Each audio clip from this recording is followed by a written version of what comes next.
All right guys, welcome back to another video. For those that don't know me, my name is James and I've scaled my automotive business from zero out of the back of my ute to $1 million a month, okay? We've got a full series documenting everything. So if you haven't watched that, go and check it out. It'll show you exactly where we're at on the journey. I share all the nitty-gritty details, my sales reports, strategy, absolutely everything. A little bit about me and who we are and what we do. Okay, outside of that, I've got Auto Cartel, okay? We've helped scale over 100 workshops in the last couple of years. And what I haven't heard doesn't exist when it comes to growing your business. We help people across every pillar from sales training, team development, marketing, HR, absolutely every pillar you can imagine in the business. We help you with the whole lot. It's a full stack service. We've got an incredible team on board. So if you're looking to scale your business and you want to skip through this video, click the link, check it out, and we'll be in touch as soon as possible. But for today, okay, after speaking to over 100 workshops and helping them scale, there's always a common theme, and it's people that have got this like scarcity mindset instead of an abundance mindset when it comes to how much you should be charging, your margins, making a profit. And there's like almost this guilt, like it's a bad thing to make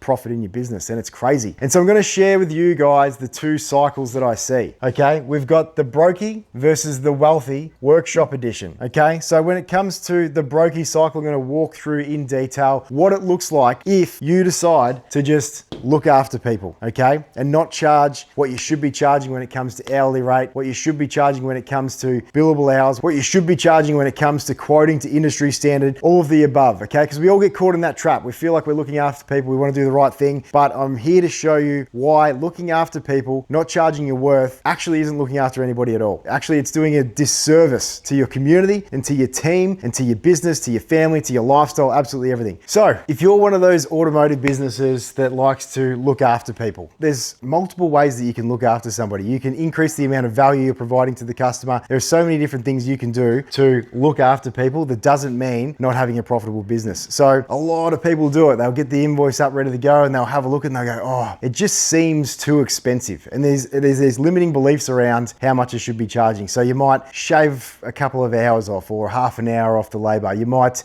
just take a little bit of margin off of the cost of goods, whatever it might be. But those little changes that you make over time, they stack up, and you're talking about potentially hundreds of thousands of dollars every single year that you're just shaving off. And that's stopping you from having the lifestyle and the business and the team that you really want. So what happens when you look after people and shave off the bill? We do things cheap and all that sort of stuff. We attract brokies. So what are brokies? I'm talking about the people that show up and they got the clapped out old Falcon, the clapped out old Commodore. They don't look after themselves, their finances, or their vehicles. And then all of a sudden their problems become your problems. And so we end up doing a lot more work for a lot less money and a lot more headaches because they argue about the bill. They wonder how much they'll get the deal for if they pay cash. They end up there, you might do the brakes on it, and then all of a sudden there's a problem with something that's got completely nothing to do with what you've touched, but all of a sudden it's your problem. These are the kind of people you're dealing with when we're looking after people and attracting brokies. All right. As a result, when we attract brokies, we end up doing a lot of work and we're not making any money. You don't make any money, okay? And we have to make money. Why do we have to make money? Because if we don't, then unfortunately, if we want to grow a team, we're going to have to pay peanuts, okay? Because we can't afford to pay rock stars, all right? So we pay peanuts. As a result, because we're paying peanuts, we then attract monkeys, okay? Because really good key players, they don't want to get paid peanuts. It's crazy. And so we attract monkeys, and then we also don't really have much left in the tank because we're not making any profit once we pay those wages, because that's usually the priority. Then there's nothing really left in the bank account. We're behind on supplies and stuff like that. So the last thing we're thinking about is investing in good gear. So we're working with shit gear, okay? We're not upgrading our stuff. We're putting band-aids on everything, and like you walk into the joint, it looks like an absolute brothel because we're not reinvesting into the business with the cash flow and the profit that we're making. And then as a result, because we're paying peanuts, we're attracting monkeys, and we're working with shit gear, we offer an even more terrible service. Shit service, okay? It's a shithole, all right? And I know I don't mean to be harsh, but like it's the reality. If we think that we're looking after people by shaving off our margins, we offer terrible service, and then as a result, what do? We repel premium customers, okay? Somebody showing up in a nice Chevy or a nice BMW or a Mercedes, they're gonna take one look at the joint and the people that are working there and go, you know what? I might try somewhere else. Or, don't worry about the quote. I'll get back to you. All sweet. And unfortunately, this cycle just continues and continues until you either A, you burn out, 2, you just do it for years and you don't really make any money, and the stress and the sacrifice and everything you put on the line just simply isn't worth it. And you start to think to yourself, I've just dedicated 10 years to this business. I've got nothing out of it. I should have just gone and got a job. Okay, so I want to share with you what the cycle looks like the other way around, the wealthy cycle. What's the difference when we're actually making a profit in the business? It looks like this. We're charging a premium. We're charging a premium for our service. Now, your price is going to be dictated by authority before we dictate increasing our hourly rates or anything like that. And how do we get authority? It's going to be your brand positioning. It's going to be your pipeline. Okay, if you're booked out consistently for a week to 2 weeks, if you're a light vehicle automotive business, if you're sort of within that couple of days, or it's a little bit scarce in the pipeline, all right, we're probably not going to be increasing our prices too much. We've probably got something else that we need to work on. The other part that we're going to be looking at is your conversion rate. So if you're converting over 70% of the quotes that you send out, then that's also authority from the market to say, you know what, you're a gun, you got a good brand, you got a good pipeline, and I'm happy to spend my money with you so we can potentially increase our prices. So this is what we do. We charge a premium. When we charge a premium, and we are a little bit expensive compared to old mate Brokie down the road, okay, we filter out the Brokies, all right? We no longer can serve the guys that want to spend $5 to get a service or anything like that. We don't compete with the $1.99 services or anything like that. They go down the road, they deal with all the headaches. We deal with the better customers that are happy to pay for good service. As a result, we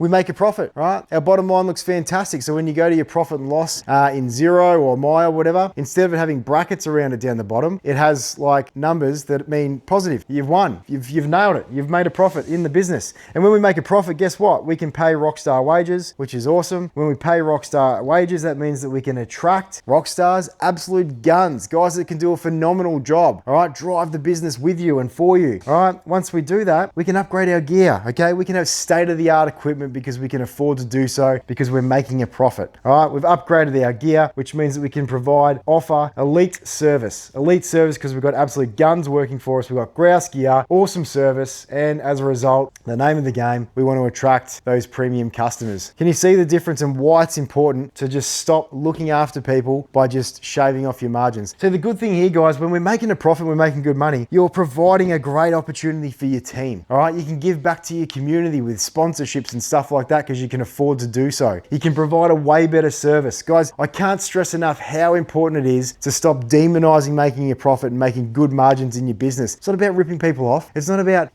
making shitloads of money. We want to make money 100%. We've got our balls on the line. We're working very hard. We've made sacrifices to get where we are, okay? There has to be some sort of trade-off. And so guys, if you're feeling stuck, if you feel like you can't get out of that cycle that I'm talking about right now, we help with the whole scenario. Is it sales training? Do you need different software? Do you need support with team development to get the guys on the same page as you guys so that you can start getting those billable hours out a bit more efficiently? Are you tracking your billable hours? Are you even tracking your numbers at all? All of this stuff is everything that we help you with. And then on the tail end, once we've got a really well-oiled machine, we can help you with the marketing. So guys, if you're interested, click the link below, reach out, follow us on Instagram, subscribe to the channel. I look forward to working with you and your automotive business, helping you scale in 2026.